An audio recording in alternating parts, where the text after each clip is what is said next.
नमस्कार बच्चों। भारत भारती मैथिली शरण गुप्त की यह है भारत भारती, जो पहला इसका जयद्रथ वध था। दूसरी कविता भारत भारती है। इसके 3 भाग हैं, अतीत खंड और वर्तमान खंड और भविष्य खंड। तो हमारे जो बीए सेकंड में लेसन है, ये अतीत खंड का वर्णन किया गया है। अतीत खंड का इसमें हमारे भारत की समृद्धिशाली देश का वर्णन किया गया है। भारत एक सोने की चिड़िया था, परंतु विदेशी आक्रमण के कारण हमारा देश को गुलाम बना दिया गया, जिससे हमारे देश की दुर्दशा हुई। और भारत भारती की रचना का प्रकाशन 1912 में हुआ था। उस टाइम हमारा देश अंग्रेजों के अधीन था। देश की हालत बहुत खराब थी। अंग्रेज भारतीयों पर बहुत ही अत्याचार कर रहे थे। इसलिए मैथिली शरण गुप्त जी ने इसकी रचना करी, जिससे देश में क्रांति आ सके। देश के नौजवानों को देश के प्रति देशभक्ति की भावना पैदा इसके द्वारा की है और अपने देश के अतीत का गौरवगान किया है और भविष्य में देश को समृद्धशाली बनाने की प्रेरणा दी गई है। इस कविता के माध्यम से वह हमारे को देश के प्रति प्रेम भावना जगाता है, जिसके कारण कवि को राष्ट्र कवि की उपाधि दी गई थी।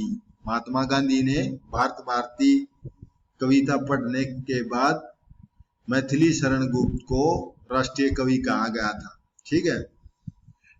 इसका सार इस प्रकार है। इसका प्रतिपाद्य यानी उद्देश्य, इसकी मूल संवेदना इस प्रकार है।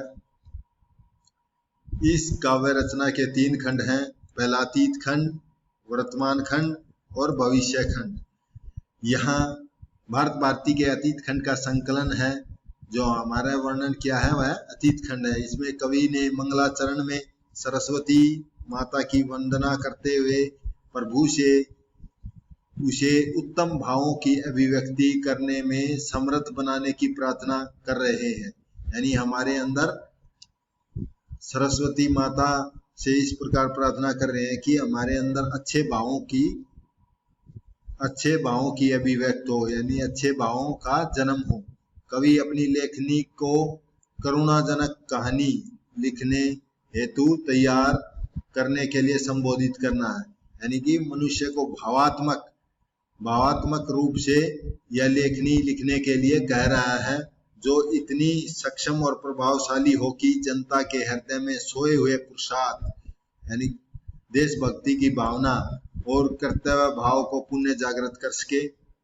विकसित विषय की भूमिका में गुप्त जी ने सांसारिक परिवर्तनशीलता का वर्णन किया है। यानी कि इस जो विषय है, इसमें गुप्त जी ने जो संसार में जो प्रकृति का नियम है वह क्या है, परिवर्तनशील है। हमेशा एक समय नहीं रहता। जो सुखी है तो कभी दुख आ जाता है, कोई बीमार है तो स्वस्थ हो जाता है।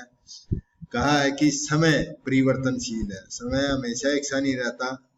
कितना अच्छा समय था, कोरोना काल से पहले सब ठीक थे, आते जाते थे, परंतु ऐसी बीमारी आई किसी ने पता ही नहीं चला, सबको घर में छिपा दिया। यहाँ सब कुछ परिवर्तनशील है, समय हमेशा एक सा नहीं रहेगा। प्रत्येक वस्तु का उतराव चढ़ाव आता है। भारतवर्ष में भी उतराव चढ़ाव आया है। पहले भारत को सोने की चिड़िया कहा जाता था, परंतु अंग्रेजों के टाइम मुगलों ने इसको गुलाम बन के इसके धन को लूटा है। तो भारतवर्ष में उतराव चढ़ाव के दिन है। कभी यहाँ भी उन्नति के दिन थे। भारतवर्ष की संपूर्ण संसार में चर्चा होती थी इसके सद्गुणों की। भारत के सद्गुणों कीर्ति यश की चारों ओर फैली हुई थी। वर्तमान दुर्दशा को कभी किसी ने सौपन में भी नहीं सोचा था। जो अंग्रेजों का गुलाम था, भारतीयों का धन लूटा जा रहा था, किसानों पर लगान लिया जा रहा था, तो इस दुर्दशा का किसी ने भी सपने में नहीं सोचा था। किंतु यह सत्य है कि ये देश आज अवनति की ओर अग्रसर है। वहां कभी उन्नति यानी कि उन्नत अवश्य होगा। भविष्य में क्या है, भारत अब उन्नत हो रहा है। उन्नति और अवनति तो प्रकृति के अटूट नियम है। जो आकाश की ओर चढ़ता है वही नीचे गिरता भी है। इसलिए हमारे भारतवर्ष की अवनति ही हमारी उन्नति की कहानी कह रही है। किंतु आज भारतवर्षियों को सोच बदल गई है, शायद वे उन्नति नहीं चाहते। यह अवनति अत्यंत शोचनीय है। यह निरंतर अवनति की ओर चलता रहा है।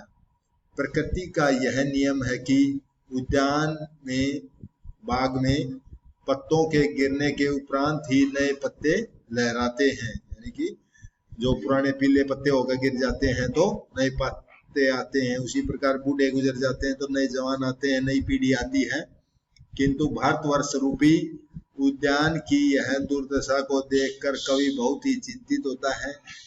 इस उद्यान की शोभा धूमिल हो रही है, फूल मुरझा गए हैं, रसदार फल भी अब नहीं लगते हैं। भारतवर्ष की दशा बहुत खराब है। कभी भारतवासी अत्यंत स्वार्थी एवं लालची बन गए हैं और आज भारत का भाग्य विपरीत अवस्था में चल रहा है। विपरीत यानी कि दूसरी दिशा में चल रहा है।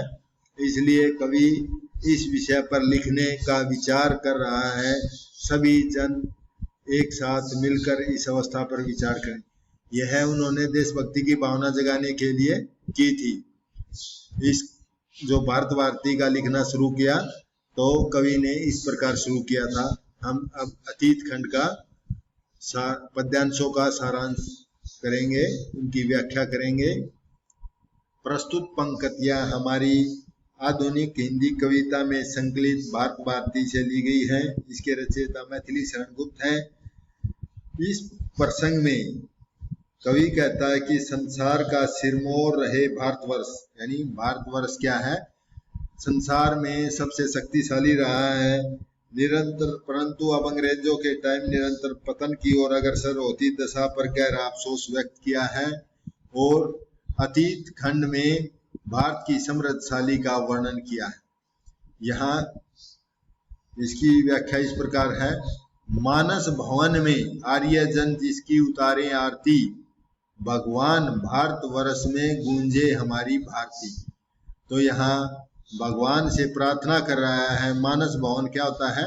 मन रूपी भवन में, मानस भवन मन रूपी भवन में आर्यजन कौन है? भारतवासी। भारतवासियों को आर्यजन कहा है। यहाँ कवि भगवान से प्रार्थना करता है, हे भगवान, हे भगवान, अपने मन रूपी घर में भारतवासी जिस भारतवर्ष की आरती उतारते हैं, जिस भारतवर्ष की आरती, आरती मतलब सरस्वती को, यानी प्रार्थना करते हैं, उस भारतवर्ष के लोगों में उनकी वाणी जो भारती है, जो भारत भारती लिखी हुई है, यह खुलकर, उनकी वाणी खुलकर मुखरित हो, यानी कि पूरा भारतवर्ष में उसकी प्रसिद्धि मिले, पूरा भारतवर्ष में उसकी भारती की गूंज सुनाई दे, सबके हृदय में देशभक्ति की भावना पैदा हो। आगे क्या रहता है? हो भद्र भाव वीनी, भद्र भाव वेशनी माने अच्छे भावों का उन्मेष करने वाली, अच्छे भावों का उन्मेष करने वाली वह भारती हे भगवते। भगवते माने दुर्गा माता, सीतापते माने राम, सीतापते, गीतामते माने गीता को लिखने वाले श्री कृष्ण से प्रार्थना कर रहा है। हे भगवती माँ, क्या कर रहा है? हे भगवती दुर्गा माँ, हे श्री राम, हे गीता को उपदेश करने वाले श्री कृष्ण। यह जो लेखक की भारत भारती है, अच्छे भावों का उन्मेष करने वाली हो, अच्छे भावों को उत्पन्न करने वाली हो, देशभक्ति की भावना पैदा करने वाली हो। यह भारती जो भारत भारती लिख रहा है कवि, वह अच्छे भावों को उत्पन्न करने वाली हो, यही प्रार्थना कर रहा है। और इसका विशेष क्या लिखोगे? यहाँ ईश्वर की प्रार्थना कर रहा है कि उसकी भारत भारती देश में अच्छे भावों का संचार करे। भाषा सहज सरल खड़ी बोली है, तत्सम शब्दों का प्रयोग किया है, प्रसाद गुण है और अनुप्रास अलंकार है भय भय में, और हरिगीति का छंद का प्रयोग किया है। हरिगीतिका में कितनी होती है? 28 मात्राएं होती है। प्रस्तुत पंक्तियों में कवि कहता है, हाँ लेखनी हाँ, लेखनी का अर्थ है कलम। अपनी कलम को संबोधित करते हुए कह रहा है हथ पत्तर क्या है, हृदय रूपी कागज पर लिखना तुझे यह कथा, दुख कालीमा में डूब कर तैयार होकर सर्वथा माने नितान, और दुख कालीमा माने आंखों की कालीमा या काजल, आंखों के जो आंसू रूपी स्याही में डूबकर, करुण रूपी स्याही में डूबकर तूने ये कागज तैयार करना है। अपनी लेखनी को संबोधित करते हुए कहता है, लेखनी माने कलम को, हे मेरी कलम, मैं जिस कथा को लिखने जा रहा हूं वह हृदय रूपी कागज पर लिखनी है। कहाँ लिखनी है? अपनी कलम को कह रहा है, हे कलम, तूने हृदय रूपी कागज पर कथा लिखनी है, और इसे लिखने के लिए तुझे आंखों की कालीमा क्या होती है? आंखों की आंसू रूपी स्याही में डूबकर नितांत भाव तैयार रखना है। कैसा भाव तैयार करना है? नितांत, ऐसा भाव, करुण भाव तैयार करना है। स्वच्छंदता माने स्वच्छंद भाव, अपनी इच्छा से, स्वच्छंदता से कर तुझे करने पड़े प्रस्ताव, यानी जो भी भाव तुझे लिखने हैं इस लेखनी पर वे स्वच्छंद रूपी भाव हो, किसी प्रकार का दबाव न हो, बिल्कुल स्वच्छंद रूप से अपने इच्छा रूपी से वे भाव तुझे लिखने हैं। जग जाए तेरी नोक से सोए हुए हो भाव जो, यानी कि तेरी कलम से, तेरी लेखनी से भारतवासियों के हृदय जो सोए हुए हैं वे जग जाएं। जग माने जाग जाना, सोए हुए माने सोते हुए जो भाव हैं, देश के प्रति हीन भावना है, उनमें देश भक्ति की भावना पैदा हो जाए। इस प्रकार के भाव तूने लिखने हैं, यानी कि तेरी नोक से मन में सोए हुए समस्त भाव जग जाए। प्रस्तुत पंक्तियों में कवि समय के परिवर्तनशील का वर्णन कर रहा है। कवि कह रहा है कि इस संसार में, कवि कहता है कि संसार में किसी का समय है एक सा रहता सदा, है निशी दिवासी घूमती सर्वत्र विपदा संपदा। यानी कवि कहता है कि इस संसार में किसी का समय सदैव एक जैसा नहीं रहता, एक सा नहीं रहता, बदलता रहता है, समय परिवर्तनशील है। और निशी माने रात, दिवा माने दिन, निशी दिवा माने रात दिन, घूमती माने घूमती है, सर्वत्र माने हर जगह, विपदा माने मुसीबत, संपदा माने वैभव सुख संपत्ति। तो आगे कह रहा है कि जो मुसीबत और वैभव है, सुख संपत्ति है, सब जगह घूमती रहती, सब जगह दिन रात की भांति घूमती रहती है। जो मुसीबत और सुख संपत्ति है वह दिन रात की भांति घूमती रहती है। जो आज एक अनाथ है, अनाथ का मतलब जिसके माँ बाप न हो, लावारिस हो, नरनाथ कल होगा वही, नरनाथ माने स्वामी, मनुष्यों का स्वामी। जो आज अनाथ है वह कल सबका स्वामी होगा। और जो आज उत्सव मगन है, यानी सुख संपत्ति, उत्सव मगन माने लीन है, सुख सुविधाओं में लीन है, कल शोक से रोता वही होगा। जो आज खुशी से, सुख संपत्ति से मगन है, लीन है, कल आने वाले समय में दुख और पीड़ा से रोता वही होगा।